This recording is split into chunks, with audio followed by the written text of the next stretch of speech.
लेकिन जो आपका गैप जंक्शन है इसमें थोड़ा स्पेस रहता है। क्या रहता है? थोड़ा सा स्पेस रहता है, जिस कारण से सेल को कम्युनिकेशन करने में यहाँ हेल्प मिलती है। हेलो गाइस, कैसे हैं आप सभी? मैं आशा करता हूं आप लोग स्वस्थ होंगे, मस्त होंगे और अपने काम में व्यस्त होंगे। गाइस, आज हमें बात करनी है सेल जंक्शन की। सेल जंक्शन क्या होता है? बेसिकली हम ये समझ लेते हैं, ऐसा प्लेटफॉर्म जहां से सेलों का क्या होना है, कम्युनिकेशन होना है, आदान प्रदान हो रहा है, सेलों को यहां से वहां जाना, ये सब चीजें की जो सिग्नल्स वगैरह होते हैं वो यहां से वहां जाते हैं, हम देख लेते हैं। सबसे पहले तो समझ लेते हैं कि क्या होता है अपना सेल जंक्शन। तो देख लीजिए, cell junction is a simply the connection between two plasma membrane और टू सेल्स। सेल जंक्शंस वो है जहां दो प्लाज्मा मेम्ब्रेन क्या हो रही है, संपर्क में आ रही हैं, जहां कनेक्ट हो रही हैं, जहां उनका कनेक्शन हो रहा है, और दो सेल। ओके, ये है आपकी प्लाज्मा मेम्ब्रेन, वो सेल जंक्शन। जैसे कि आप मान लीजिए यहां पे दो सेल हैं, ये क्या है, ये है दो सेल, और यहां इनका क्या हो रहा है, कनेक्शन हो रहा है। तो आपकी क्या कहलाएगी, सेल जंक्शन। ये क्या है, सेल जंक्शन। जब दो सेल की जो प्लाज्मा मेम्ब्रेन है, ये है आपकी क्या, प्लाज्मा मेम्ब्रेन। प्लाज्मा मेम्ब्रेन वो आपस में क्या करेगी, कनेक्शन स्थापित करेगी, कनेक्शन बनाएगी। तो क्या कहलाएगा वो आपका सेल जंक्शन, जहां दो सेल अपने आपस में क्या कर रही हैं, कनेक्शन बना रही हैं। उसके बाद बात करते हैं, it can be seen between two cell basement membrane and cell. जब दो सेल हैं क्या करती हैं, अपने जो बेसमेंट मेम्ब्रेन है उसके साथ, या जो सेल के अंदर अदर मॉलिक्यूल हैं उनके साथ क्या करती है, जुड़ती हैं, और जुड़ते हुए देखती हैं। तो क्या होता है, वो सेल जंक्शन कहलाता है। उसके बाद it consist of multi protein, इसमें बहुत सारे क्या होते हैं, प्रोटीन्स रहते हैं, complex that provide connect between two neighbouring cell. जो नाइब्यूरिन सेल होगी उसकी, नाइब्यूरिन मतलब पास वाली जो सेल है, उससे क्या होगी, वो कांटेक्ट में आएगी, उसकी क्या होगी, संपर्क में आएगी। जैसे कि आप यहां देख सकते हैं, ये एक टिश्यू है, हमें पता है टिश्यू कैसे बनता है। जब ये बहुत सारी सेल मिल जाएंगी तो एक टिश्यू का निर्माण कर लेंगी। Group of cell is called tissue, group of cell is called tissue. अब आप देख रहे हैं, ये यहां क्या है, इंटरमोलिक्यूलर स्पेस है।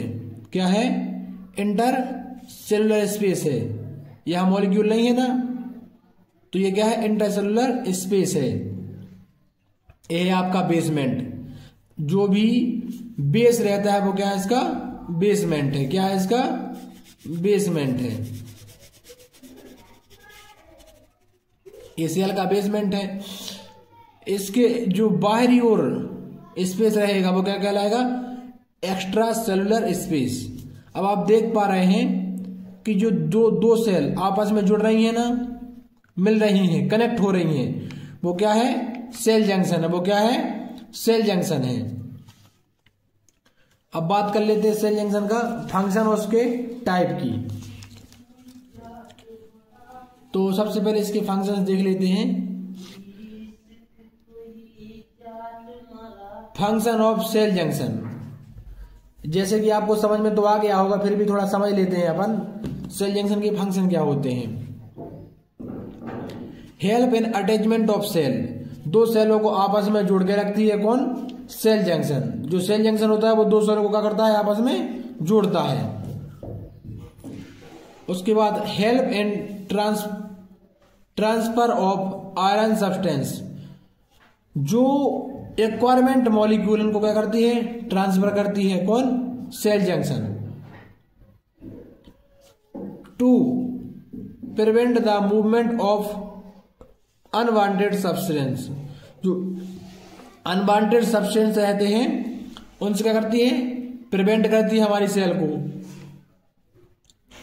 Help in cell communication, cell communication में हेल्प करती है। ये आपको बहुत अच्छे से समझ में आ जाएगा जब आपका ये टॉपिक आएगा general principle of cell communication. ये आपको बहुत अच्छे समझ में आ जाएगा। आप थोड़ा सा वेट कीजिए, इस वीडियो को देख लीजिए, उसके बाद जो नेक्स्ट वीडियो रहेगा वो इसी में बनने वाला है, तो आप उसमें देख सकते हो, समझ सकते हैं। आपको सेल जंक्शन के बाद जो वीडियो बनेगा सेल कम्युनिकेशन, आपको बहुत ही आसानी से और बहुत ही अच्छे समझ में आ जाएगा। इसके जो नोट्स है प्रॉपर वो आपको टेलीग्राम चैनल पे दिए जा रहे हैं, तो यहां सिर्फ आपको समझने का काम करना है। ओके, अब बात करते हैं type of cell junction. Basically जो सेल जंक्शन होता है वो 5 टाइप का होता है। कितने टाइप का होता है? 5 टाइप का होता है। ओके, जैसे पहला है टाइट जंक्शन, दूसरा है अधेरेंस जंक्शन, तीसरा है डेस्मोसोम जंक्शन, चौथा है सेमी डेस्मोसोम जंक्शन, 5वां है गैप जंक्शन। तो बारी बारी अपन इसको भी समझ लेते हैं। सबसे जो पहला है वो क्या है? Tight junction. क्या है? Tight junction. The tight junction in which cell attached tightly. अब इसमें जो सेल्स रहेंगी वो कैसी रहेंगी? टाइटली अटैच रहेंगी। अब आप देख पा रहे हैं, मान के चलो यहां 2 सेल्स क्या हैं? अटैच हैं। तो यहां जो इसका ज्वाइंट रहेगा वो बहुत ही मजबूत ज्वाइंट रहेगा, जिससे यहां से कोई भी चीज क्या है हम पास करें तो वो क्या हो पाए? पास ना हो पाए। क्या नहीं हो पाए? पास ना हो पाए। जब 2 सेल यहां से अटैच रहेंगी तो यहां जो इनका अटैचमेंट रहेगा, जो यहां इनका ज्वाइंट रहेगा वो इतना मजबूत रहेगा कि कोई भी आ जाए यहां से पास नहीं हो पाएगा। ओके, अपन और समझ लेंगे थोड़ा सा। Tight junction act as a barrier, ये क्या की तरह काम करता है? बैरियर्स की तरह काम करता है। That prevent the movement of unwanted ion substance across cell membrane. जो सेल मेम्ब्रेन के थ्रू क्या हो रहा है, जो अनवांटेड पार्टिकल आ गए हैं, मान के चलो किसी गार्डवस सेल मेम्ब्रेन के थ्रू अनवांटेड पार्टिकल आ गए हैं, तो अब उनको क्या करेगा? यही रोक देगा। क्या करेगा? यही रोक देगा। जैसे कि मैंने आपको बताया था पिछले वीडियो में कि जो ये आपका क्या था,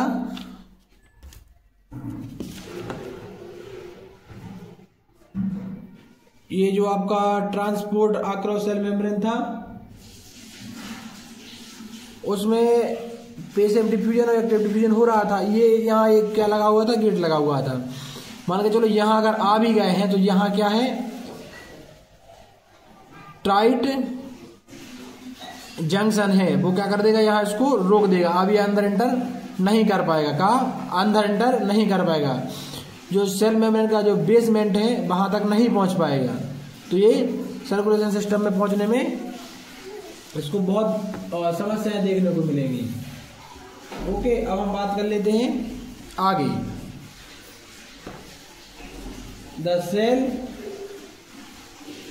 the cell made up of epithelial tissue. ये सेल क्या की बनी होती हैं?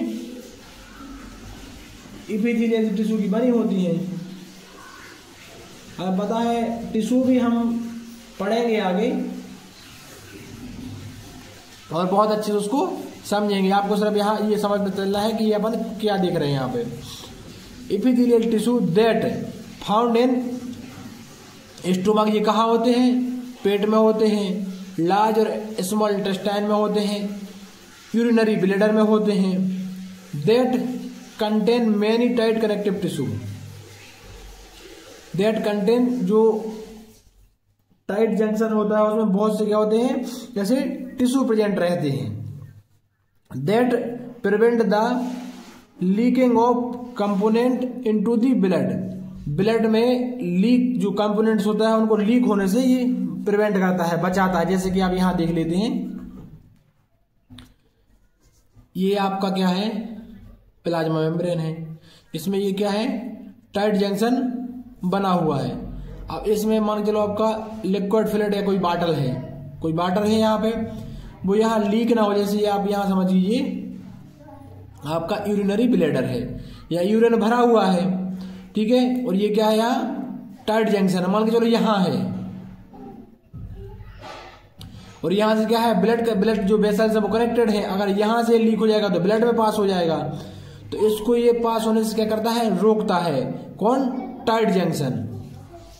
ये आपको बहुत अच्छे समझ में आ गया होगा। इसके नोट्स आपको टेलीग्राम चैनल पे मिल जाएंगे, आप वहां से विजिट करके ले सकते हैं नोट्स को। अब बात करते हैं अधेरेंस जंक्शन की।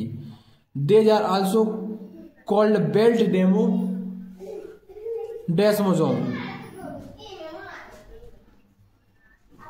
इसको क्या कहते हैं, बेल्ट डेस्मोसोम भी कहते हैं। अब हमें बात करनी है क्या होता है आपका अधेरेंस जंक्शन। हम देख लेते हैं।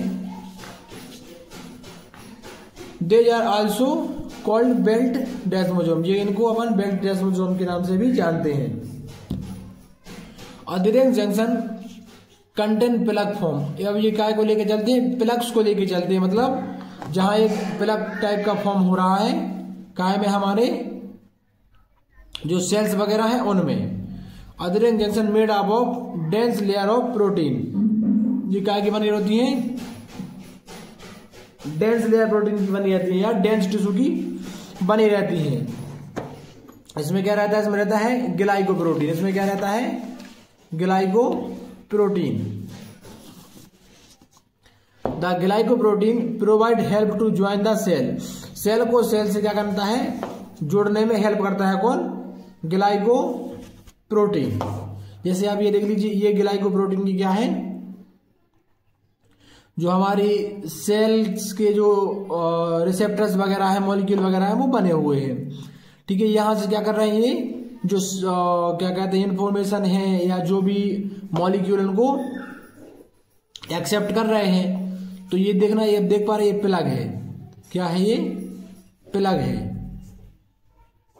और ये प्लग है, और ये क्या है, ये आप देख पा रहे हैं, ये बेल टाइप के पट्टे से लगे हुए हैं, मतलब इसके बाहर नहीं मूव कर सकता ये, ठीक है। तो यहां जो प्लग टाइप का ये आपको दिख रहा है, ये जो सेल जंक्शन है, ये क्या काम करता है, इसके अंदर जो माइक्रोफिलामेंट्स हैं, जो भी इंफॉर्मेशन आ रही है या जो भी मॉलिक्यूल पार्टिकल आ रहे हैं, सिर्फ उन्हीं को एंटर होने देते हैं जिनकी रिक्वायरमेंट है। क्या है, जिनकी रिक्वायरमेंट है, वरना ये पास नहीं होने देते हैं। क्या नहीं करने देते हैं, पास नहीं होने देते हैं। ओके, अब बात करते हैं डेस्मोसोम जंक्शन की। बात करनी है अपन को डेस्मोसोम जंक्शन की।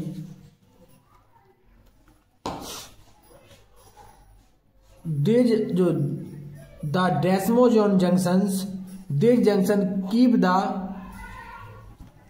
नाइबरिंग या नियरेस्ट सेल टूगेदर। ये कैसे कनेक्ट रहते हैं आपस में, आपस की जो आजू बाजू में सेल उनसे क्या रहते हैं, कनेक्ट रहते हैं। क्या रहते हैं, कनेक्ट रहते हैं।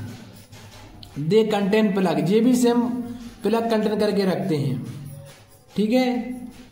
And intermediate filament made up of keratin. ये काय के बने रहते हैं, केरेटिन। अब इनमें क्या रहता है, इनमें जो ग्लाइकोप्रोटीन रहता है वो जो सेल की अटैचमेंट होती है उनको करवाने में हेल्प करता है। ये आप देख सकते हैं, ये प्लाज्मा मेम्ब्रेन आपको दिख रही होगी, ये इंटरमोलिक्यूल स्पेस दिख रहा होगा, ये आपका क्या है, इंटरमोलिक्यूल स्पेस। जो स्पेस है वो क्या कहलाता है, इंटरमोलिक्यूल स्पेस। यहां थे माइक्रोफिलामेंट, यहाँ क्या थे, माइक्रोफिलामेंट, यहाँ क्या है, इंटरमीडिएट फिलामेंट। इसमें कोई बेल्ट प्रेजेंट नहीं रहता। यहाँ जो बेल्ट टाइप की संरचना दिख रही है आपको, वो है, यहाँ कोई बेल्ट प्रेजेंट नहीं रहता है। और इसका जो ग्लाइकोप्रोटीन है वो सेल को सेल से अटैच करने में हेल्प करता है। ये प्लग फॉर्म आप देख पा रहे हैं, ये सेम आप उसको समझ पा रहे होंगे देख के। ओके, अब हम बात करते हैं हेमिडेस्मोसोम जंक्शन। आपका हेमिडेस्मोसोम जंक्शन क्या होता है, अब उसकी बात कर ले रहे हैं हम। They are same like desmosome. जो डेस्मोसोम होता है उसी के जैसा होता है, ठीक है। हम देख लें, but they are do not attach, पर ये अटैच नहीं होता है विथ जो एडजेसेंट सेल है, मतलब कि जो आजू बाजू से कनेक्ट थी, सेल टू सेल कनेक्ट थी, वो सेल टू सेल कनेक्ट नहीं होती हैं। They are attach with basement membrane, ये कैसे अटैच होती है, ये बेसमेंट मेम्ब्रेन से अटैच होती हैं। आप देख पा रहे हैं ये आपका सेल का बेसमेंट मेम्ब्रेन का जो पार्ट है वो है बेसमेंट मेम्ब्रेन है, ये बेसमेंट मेम्ब्रेन से अटैच है। और यहाँ कहां से अटैच थी, ये सेल टू सेल अटैच हो रही थी, कैसे सेल टू सेल अटैच हो रही थी, मगर यहाँ बेसमेंट मेम्ब्रेन से अटैच है। ओके, सेम इंटरमीडिएट फिलामेंट इसमें भी रहेंगे, प्लग फॉर्मेशन इसमें भी रहेगा, जो ग्लाइकोप्रोटीन है वो भी इसमें रहेंगी। ओके, अब हम बात करते हैं गैप जंक्शन की। तो the gap junction are specialized intermolecule connection, they help in transfer of required RN substance. अब जो आवश्यक रिक्वायरमेंट है क्या कि आरएन सब्सटेंस की, उनको फुलफिल करता है कौन, गैप जंक्शंस। अब यहाँ देख पा रहे हैं ये कुछ स्पेस है इसमें, ठीक है। यहाँ से जो इन्फॉर्मेशन जो आयरन सब्सटेंस रहेंगे वो यहाँ से एक सेल से दूसरे सेल में क्या हो जाएंगे, पास हो जाएंगे। यहाँ से कहलाता है आपका गैप जंक्शन। क्या कहलाता है, गैप जंक्शन। ये सारी चीजें हो कहाँ रही हैं, प्लाज्मा मेम्ब्रेन में। कहाँ हो रही हैं, सेल में हो रही हैं। Okay, gap junction allow the communication of cell, और सेल से सेल को कम्युनिकेट करने में, one cell to another cell से कम्युनिकेट करने में हेल्प कौन करता है, आपका गैप जंक्शन। क्योंकि हमें पता है कि जो आपका ये टाइट जंक्शन है ये तो कुछ होना ही नहीं देगा, ठीक है। ये तो बहुत मजबूती से क्या हुआ है, जुड़ा हुआ है, बाइंड है। जो आपका अधेरेंट जंक्शन है वो क्या है, वो सेल टू सेल हो रहा है। क्या हो रहा है, सेल टू सेल, मतलब एक सेल से बाहर वो जा ही नहीं पा रहा है दूसरी सेल में। क्या है, सेल के जो अंदर जो साइटोसोल्स रहते हैं, जो लिक्विड जेल जैसा पदार्थ रहता है, वहां तक पहुंचेगा तो वो क्या कर पाए, बात कर पाएगा, कोई इन्फॉर्मेशन दे पाएगा, तो वहां तक पहुंच नहीं पा रहा है, ठीक है। सेम कंडीशन आपकी डेस्मोसोम जंक्शन में है। लेकिन जो आपका गैप जंक्शन है इसमें थोड़ा स्पेस रहता है। क्या रहता है, थोड़ा सा स्पेस रहता है, जिस कारण से सेल को कम्युनिकेशन करने में यहाँ हेल्प मिलती है। ओके गाइस, इस सारे नोट्स प्रॉपर आपको टेलीग्राम चैनल पे मिल जाएंगे, तो आप वहां जाइए, वहां विजिट कीजिए और वहां से नोट्स को नोट डाउन कीजिए। अगर आपको हमारा वीडियो पसंद आया है तो वीडियो को लाइक कीजिए, चैनल को सब्सक्राइब कीजिए। आगे हमें बात करनी है general principle of cell communication. Cell communication बहुत बड़ा पार्ट है, बेसिकली हम देख लेते हैं इसमें। तो general principle of cell communication है, इसमें क्या होता है, इंट्रा सेलुलर सिग्नल पाथवे भी इसी में देखना है, ठीक है। एक्स्ट्रा सेलुलर जो सिग्नल मॉलिक्यूल है, जो इंट्रा सेलुलर सिग्नल भेज रहे हैं, वो भी इसी में ही देखना है हमें। उसके बाद जो इसमें कुछ कंसेप्ट दिए गए हैं, जैसे कि कौन कौन से प्रकार से कैसे कैसे हो रहा है, जैसे कंटेक्ट डिपेंडेंट, उसके बाद पैराक्राइन और साइनेप्टिक और एंडोक्राइन जो कम्युनिकेशन है, वो भी हमें इसी वीडियो में देखना है या इसी लेक्चर में देखना है। ओके गाइस, तो वो हम नेक्स्ट वीडियो में देखेंगे। अगर आपको हमारा वीडियो पसंद आया है तो वीडियो को लाइक करें, चैनल को सब्सक्राइब करें और अपने दोस्तों तक इस वीडियो को शेयर करें ताकि वो भी इसको समझ सकें। Okay guys, thank you, thanks to watching my video. Do like and subscribe and share my video. Okay guys, thank you.